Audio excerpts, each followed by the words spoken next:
Hola, buenos días, buenas tardes y buenas noches, dependiendo del horario donde nos miren. Les damos la bienvenida a su canal de World Flag en español. Muchas gracias a todos los que estuvieron pendientes del video anterior y los que nos hicieron sus peticiones para que hiciéramos el análisis de este capítulo número 4 del manga de World Flag, ya que en el capítulo pasado nos quedamos con la intriga si nuestro protagonista podría salvarse del Brian o acaso se convertiría en su presa. Vemos qué retos y qué peligros esperan en este capítulo a nuestro protagonista. Pero antes, una nota importante. Les recuerdo que pueden comprar todos los volúmenes de este y otros mangas de World Flag en las diferentes tiendas virtuales como Amazon y entre otras plataformas. Pero la que nosotros te recomendamos personalmente es Pixie Comic, en donde puedes encontrar todos los volúmenes del manga completo de World Flag. Así que si eres de cualquier parte del mundo o de Latinoamérica y quieres comprar este cómic, puedes hacerlo en esta plataforma. Dejaremos los links en la descripción del video. Contaremos un breve resumen, pero resaltando los datos de suma importancia, los cuales abarcaremos más adelante. Si gustan saber más sobre el proyecto y compartir sus teorías, puedes dejarlas en los comentarios. Sin más que decir, empecemos. Aquí van a flores de flores, ya van a florecer, ya van a florecer. El viento sopla en el mundo, El viento ya sopla, el viento ya sopla. y da y vuelta por el mundo. Dando mucho, dando mucho, dando mucho. Cuando bailan las palabras hacen que nazcan más de ellas mil banderas. Bueno, luego que nuestro enemigo abordara a Toji, que por cierto uno no tiene ni un pelo de tonto ni tampoco es ciego, ya que rompe con ese cliché del enemigo que no reconoce al héroe sin su disfraz. Aunque las características del héroe sean demasiado obvias, como por ejemplo ser la única chica en la ciudad que lleva el mismo peinado, que cuando se transforma en heroína lleva ese peinado también, y cuando pasa a la parte del villano, ni siquiera la reconoce.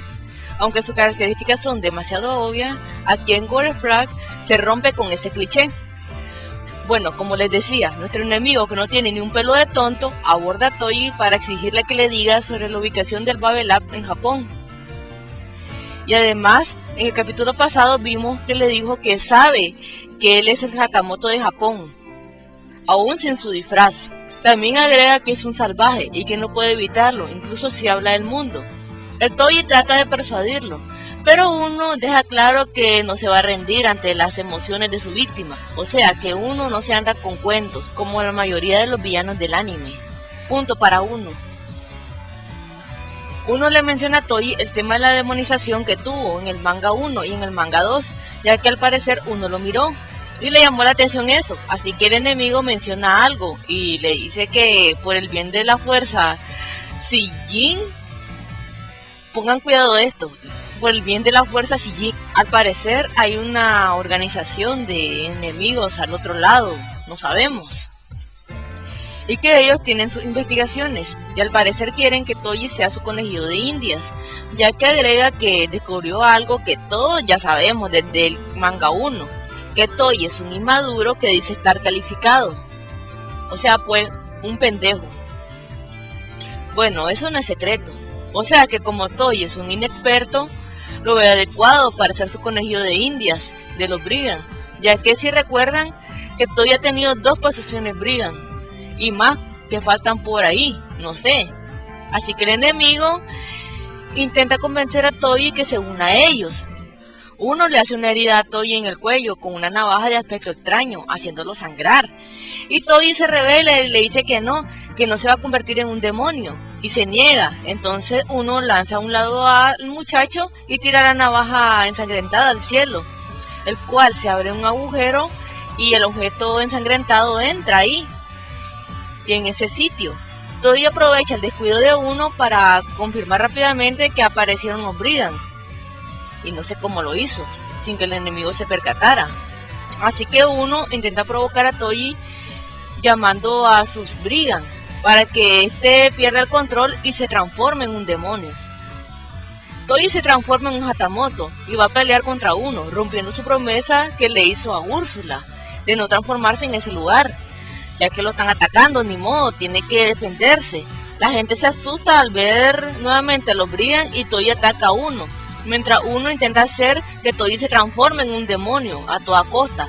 Luego vemos que los abuelos de Toyi están en la calle a punto de ser atacados. Y la verdad, no sé qué demonios estaban haciendo ahí, ya que sabiendo que hay un ataque Brigand, eso fue muy imprudente de parte del abuelo Sho, que conocía muy bien la situación de ese lugar en ese momento.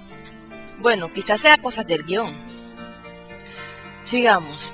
Toyi defiende a sus abuelos, pero uno se ríe de él y sigue provocándolo para que caiga en desesperación y pierda el control. Así que Toyi comienza a tener visiones de un ser oscuro similar a él, que quiere convencerlo de poseer su cuerpo, pero Toyi no le permite y lo ignora. Así que cuando Toyi va a salvar a sus abuelos de los Brigand, aparece uno de sus compañeros, y el cual es William, el Hatamoto del Reino Unido, quien le ayuda a salvar a los abuelos de Toyi del Brigand. William le recomienda a los abuelos de Toyi no huir rápido para no traer a los Brigand y que no se les vuelen encima, mientras Toyi observa asombrado. Luego aparecen más compañeros de Toyi a salvar el día, como todos los héroes del shonen, que llegan en el momento más oportuno, mientras William pelea con los monstruos.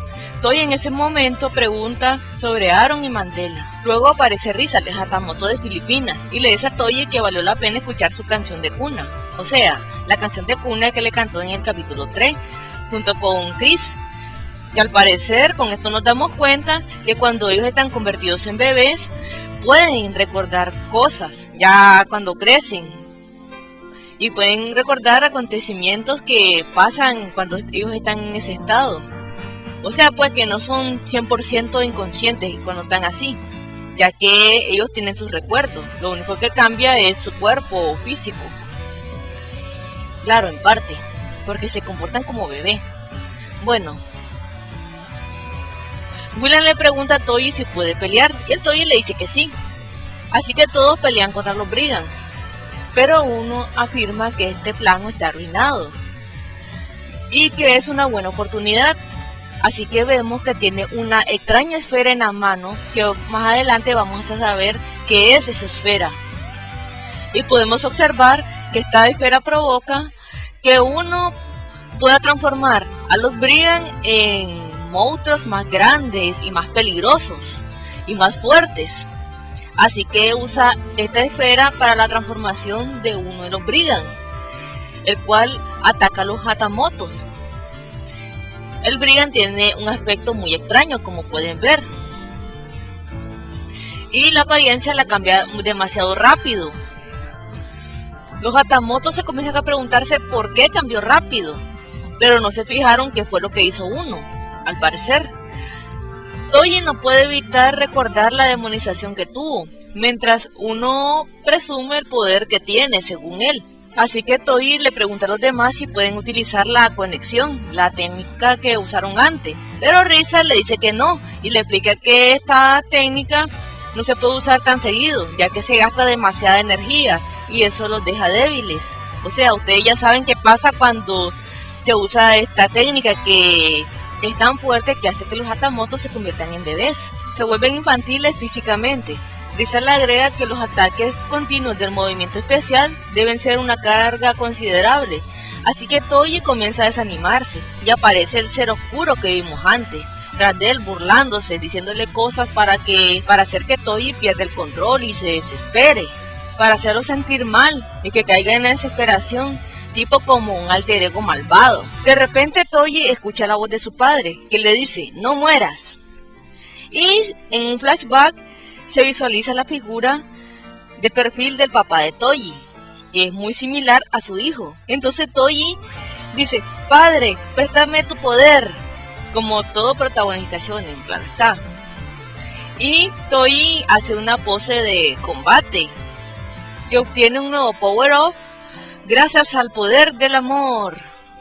Así que Toyi corre al monstruo y lo ataca con su espada. Y William corre hacia él porque mira que va muy desesperado y lo cubre, pero el monstruo estrella contra la pared a William, y todo por cubrir al Toyi, que es un desesperado impulsivo, que no piensa las cosas antes de actuar, como siempre. Con razón uno está pendiente a qué hora cae Toyi. Así que William se incorpora y se molesta, y dice que quiere terminar con el monstruo y después irse a beber un té. Ay, William, pensé que solo Toyi decía pendejadas en combate, pero me equivoqué. Así que William toma su lanza y ataca al monstruo. Y luego se pone a decir pendejadas, de que la victoria es hermosa, que hay que actuar con gracia y elegancia, bla, bla, bla, bla, bla. En ese instante, Toyi tiene otro flashback y escucha la voz de su padre, diciéndole que no sea violento. Y ponen imágenes del papá de Toyi, que por cierto no le podemos ver la cara, pero por ese pelo vemos que es similar a su hijo. Y vemos al Toyi pequeño, de niño, y el papá enseñándole cómo usar una espada de kendo, de madera. Y le dice que la espada es hermosa. Oigan, esperen.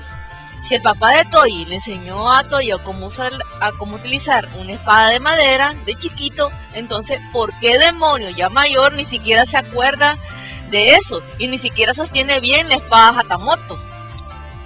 Al parecer Toyi no aprendió nada de lo que su papá le enseñó, ya que de ser así no lo fuera olvidado. Bueno, sigamos. El Toyi invoca el poder de la nostalgia pensando en su papá y dice que hasta ahora ha luchado con la fuerza, pero lo que necesita es el estilo tradicional Kamamoto. O sea, solo hojeó una vez el libro y hace rato, mejor dicho, porque hace rato que el abuelo se lo entregó y Toyi solo lo hojeó para ver qué tenía. Así que no le dio tiempo ni de estudiarlo. Y mágicamente hace una pose del estilo tradicional Kamamoto. O sea, miren este detalle, sin haberlo estudiado antes primero. Oigan, esto está raro, rarísimo, porque como en un rato ya sabe usar esta técnica sin haberla estudiado primero. A ver, juzguen ustedes mismos, público, que me escucha y que ve las imágenes, porque esto está muy extraño. Yo les diría en otras circunstancias que quizás es un guionazo que le pusieron al protagonista, pero analizando ciertos eventos que estamos llevando y estamos observando desde los mangas pasados, viendo esto nos queda un sabor de boca muy extraño. Así que por favor guarden este detalle. ¿Cómo es posible que Toyi, que nunca había escuchado antes de este estilo tradicional Kamamoto, pueda efectuar con facilidad una de esas técnicas sin haberla visto primero, sin haberla estudiado primero? Bueno, ustedes son los jueces, juzguen ustedes mismos, porque siento que aquí está pasando algo muy extraño, tan extraño del tamaño de una casa. Así que Toyi enfrenta al brigand monstruoso y lo destruye con su espada. Con el poder de la nostalgia, al recordar a su papá, bueno, digámosle así, porque en sí esto está muy extraño. Tal vez en los futuros mangas no resuelvan esto, porque en sí siento que aquí hay un hueco argumental muy raro. Bueno, luego Toyi va a atacar a Uno, así que Uno intenta escapar, pero no puede abrir el agujero en el cielo ya que ya no le queda energía. Así que Uno hace lo más inteligente que se le ocurre y es desvanecerse en el aire para que Toyi no lo atrape. Y el Toyi se queda confundido preguntándose dónde se fue Uno. De regreso en el Babel Lab, Úrsula le dice a Toyi que el daño que le hizo a Uno fue considerable, ya que lo dejó sin energía para poder regresar a su mundo, y le dice a los demás que hay que encontrarlo antes que se recupere y vuelva a causar desastres. El Toyi aún está con el rencor porque no pudo matar a Uno. Así que Úrsula agrega que el equipo 1, o sea, el equipo donde está Sasa y los otros dos Hatamoto, están instalando sensores en todo el mundo para localizar a los Brigands. Y como Uno no puede volver a su lugar de origen, está escondido en la tierra, así que tienen que tener cuidado. El Toyi sigue molesto y dice que tiene que esperar. Ay, Toyi, veo que se te metió bien adentro el rencor contra Uno. Bueno, es lo que Uno quería desde el inicio de todos modos. Creo que cumplió con su objetivo. Al parecer Uno es un buen villano, según veo. Mientras se muestra a Uno caminando por un callejón herido y todavía burlándose porque logró su objetivo, hacer que Toyi se molestara, ya que si Toyi se molesta, entra en desesperación, y si entra en desesperación, puede darle acceso a que el demonio entre en su cuerpo y lo posea, otra vez, como los mangas pasados. Así que uno se esconde en un callejón oscuro esperando su recuperación natural, pero se percata que un niño humano se acerca a él y le pregunta si está bien, extendiéndole su mano, mientras uno se desvanece. En el Babelá se muestra a todos comiendo y el William con su té hablando tontadas. En ese momento llegaron a comunicarle que encontraron el escondite de uno y se muestra la ciudad de Nueva York. Así que muestran a los Hatamoto reunidos el equipo de Toji y dice que se separarán para buscar a uno. Y el William comienza a quejarse que Úrsula siempre usa su equipo como empleada doméstica y el Mandela lo trolea diciéndole que use su stand. Y agrega que como ellos están más conectados con uno, por eso los manda a ellos. Así que todos se separan y comienzan a buscar, preguntándole a la gente si han visto a uno. No sé cómo lo harán. Bueno, vemos que Chris, a pesar de no tener intenciones, es un imán con las mujeres, ya que atrae a dos chicas que, por cierto, según veo que estaban enamoradas de él. Pero él no le hace caso, ya que, como todo profesional, cumple con su trabajo. Porque lo que le interesa saber es sobre uno, no nada de salir con chicas o cosas así. Al parecer Chris es uno de los más maduros del grupo, ya que si fuera el Giovanni, o el José, o el Iniesta, ya se fueran ido a tomar una copa con estas chicas, de ahí fueran mandado el trabajo al Averno. Sí, ya sé lo que todos pensaron cuando vieron que Chris no le hizo caso a esas chicas, pero no lo voy a decir aquí. Bueno, sigamos. Andan jugando al escondite buscando a uno, así que ponen al Toji que le pregunta a una señora y a su hija que se han visto un hombre raro pasar por ahí herido y ellas le dicen que no. Toji se despide de la pequeña familia y sigue buscando, pero se topa con un chico de edad escolar, de primaria, y se asombra al verlo. Toji se disculpa y ve que el chico traía sangre en sus manos y nota que la sangre no era de él. El Toji lo sigue porque lo ve sospechoso. Y el chico lo lleva hasta el callejón donde está uno. El Toji se pone en guardia, ya que sabe que uno es peligroso a pesar de que está así. Toji le advierte que es peligroso, pero el niño protege a uno. A pesar de todo lo que le dice Toji, el niño le dice que uno está herido, tratando de persuadir a Toji y abraza a uno.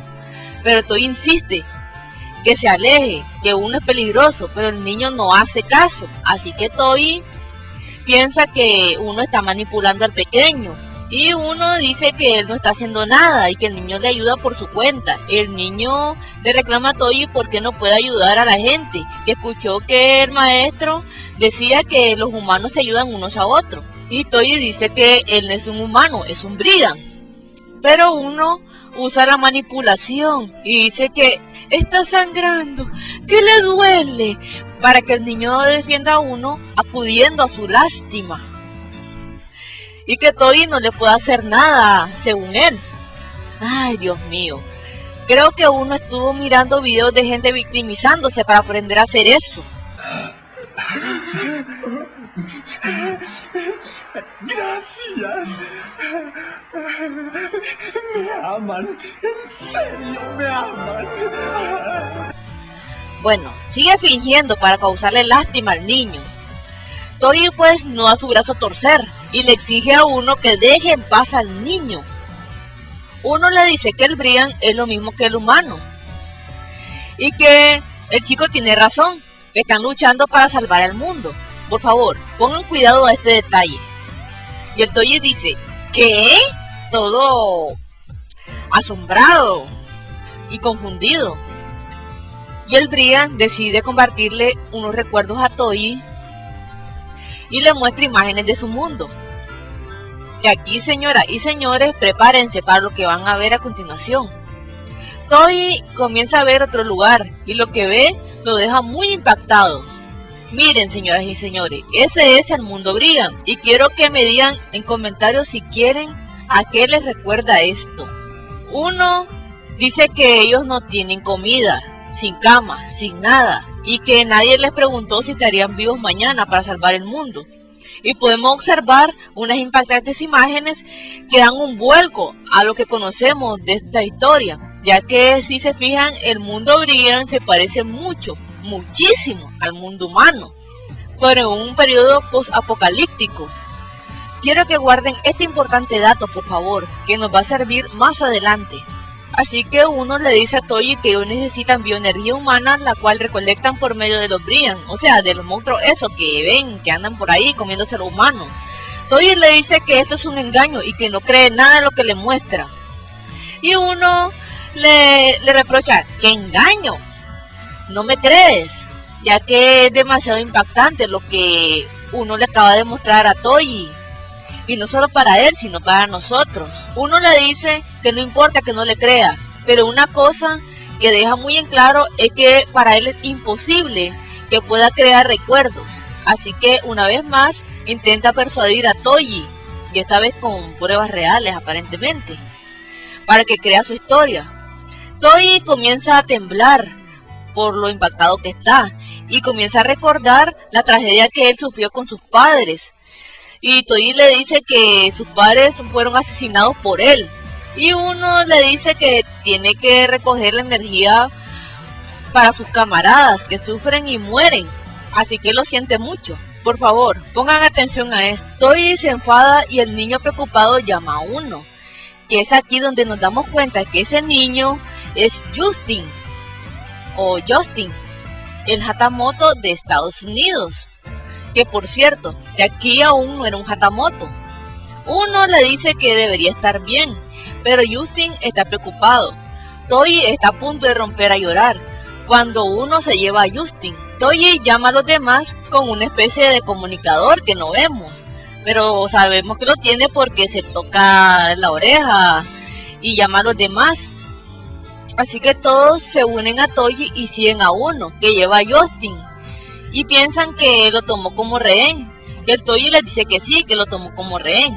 Cuando uno se para en algún lugar, le dice a Justin que ya no puede más, que ya no puede hacerlo, no puede seguir escapando. Así que uno, cuando iba a proceder a morder el cuello de Justin para recuperar su energía y absorber la suya, tipo como un vampiro clásico, de repente ve los ojos de compasión del niño y no lo hace, se detiene. Y ahí enfrente de Toji, que lo ve todo, lo presencia todo. Y se queda extrañado porque uno no lo ataca a Justin.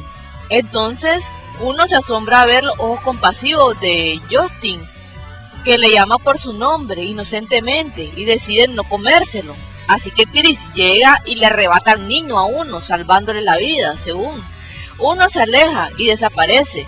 Y Toji se pregunta por qué uno no hizo eso con el niño, sino que lo salvó. Y aquí termina el capítulo 4. Ahora vamos con el análisis de este capítulo.